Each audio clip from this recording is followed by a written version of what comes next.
Under the June 2026 Memorandum of Understanding, Washington and Tehran agreed to a strict 40-day ceasefire.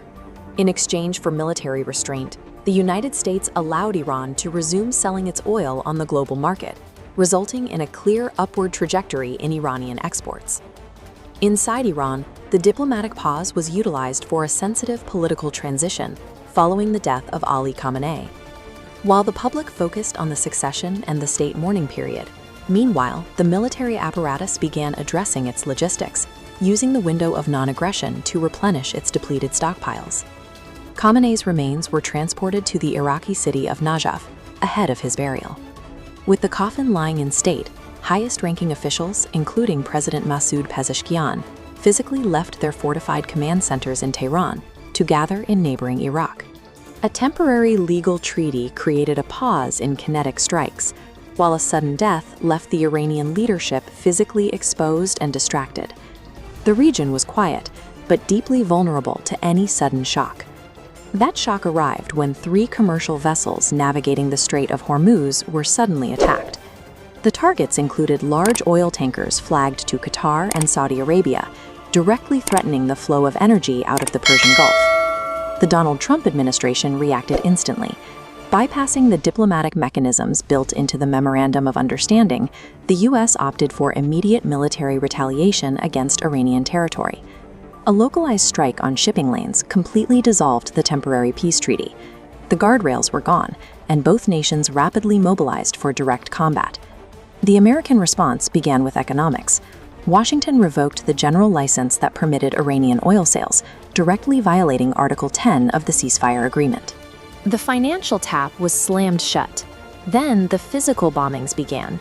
U.S. Central Command directed airstrikes against the Iranian port city of Bandar Abbas, as well as targets in Sirik and Qeshm, hitting both civilian areas and strategic infrastructure along the coast. To maintain a bombing campaign of this scale, the U.S. military deployed a massive logistics network. At the height of the assault, at least 12 American airborne surveillance and refueling planes were loitering above the Middle East. This fleet included KC-135R Stratotankers, heavy aircraft designed to mid-air refuel fighter jets, allowing American bombers to run continuous sorties over Iranian airspace without needing to land. Working alongside the tankers, the U.S. Navy deployed P-8A Poseidon aircraft to sweep the maritime environment, gathering real-time intelligence on Iranian naval movements below. Cutting off a nation's primary source of revenue while simultaneously bombing its coastal cities requires immense coordination. This was a comprehensive, pre-planned assault sequence executed at full speed. This map shows the logistics network driving the American offensive, relying heavily on regional allies. Saudi Arabia and the UAE are granting airspace permissions. Meanwhile, Israel introduced a severe new ideological element, publicly accusing Tehran of possessing an active stockpile of chemical weapons. Accusing a hostile state of hoarding chemical weapons historically serves a specific political function. It provides the legal and moral justification required to expand a limited bombing campaign into a full-scale, multinational invasion.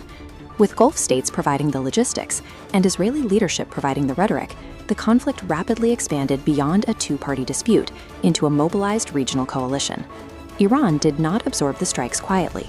The Khatam al-Anbiya Central Headquarters, the highest level of Iran's military command, issued a statement condemning the U.S. bombings as acts of terrorism aimed at Iranian citizens.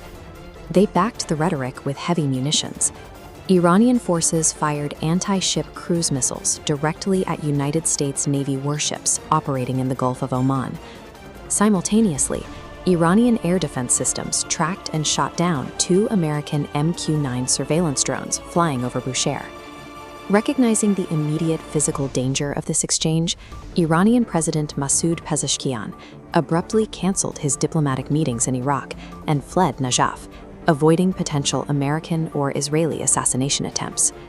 Firing missiles at American destroyers and destroying high-tech surveillance drones requires a high degree of confidence. Iran's ability to match the U.S. escalation suggests that the logistics work done during the 40-day ceasefire successfully prepared their frontline units for this specific scale of conflict. The legal framework of the region has completely collapsed. Iran officially declared the Memorandum of Understanding void. As a direct result, Tehran announced it will now use military force to dictate all commercial maritime traffic passing through the Strait of Hormuz.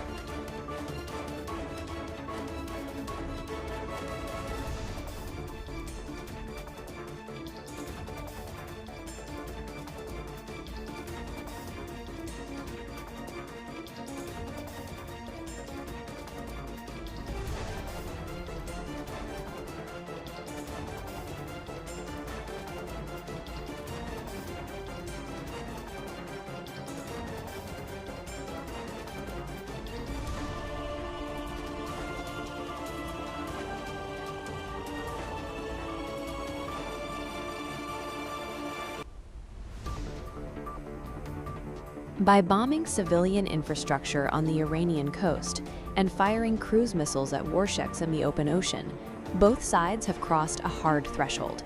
The long-standing strategy of using proxy militias and diplomatic containment has failed. The Middle East is now locked into an unrestrained, multi-front war, and the political off-ramps have been systematically dismantled.